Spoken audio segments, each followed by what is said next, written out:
Let's apply Poisson's equation to a parallel plate capacitor to find the electric field intensity and electric potential fields.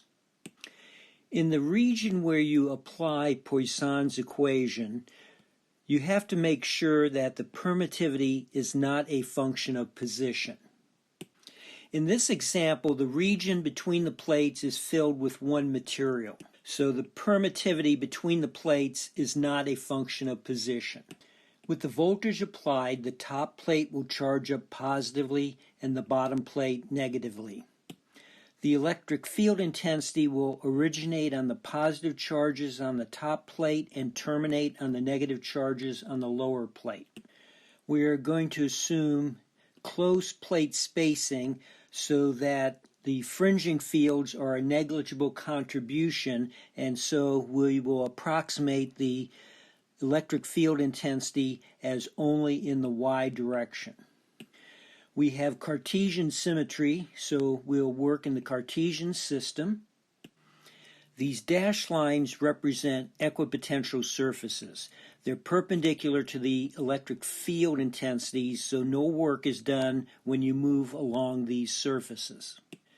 So the electrical potential will not depend on x or on z.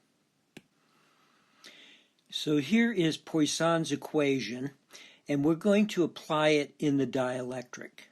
The only free charge in the system is the free charge on the two capacitor plates. So as long as we're in the dielectric, rho sub v is 0.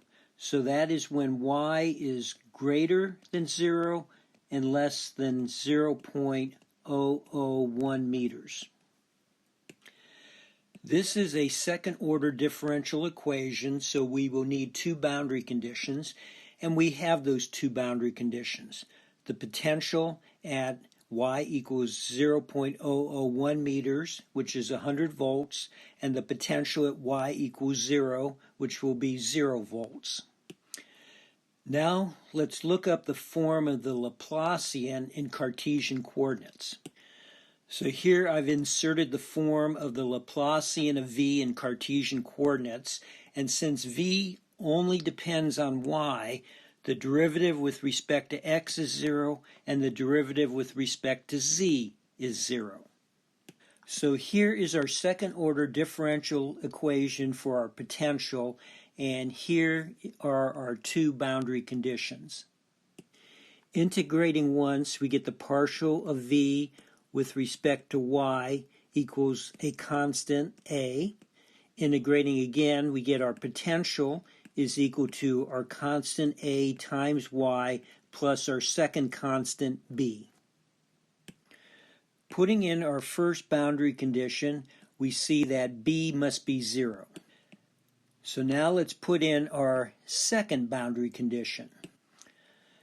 So then we can solve for a and obtain 10 to the 5th volts per meter for a, giving us our equation for our potential field. So when you put y in terms of meters, you'll get your potential in volts. To obtain the electric field intensity, we just have to take minus the gradient of our potential field.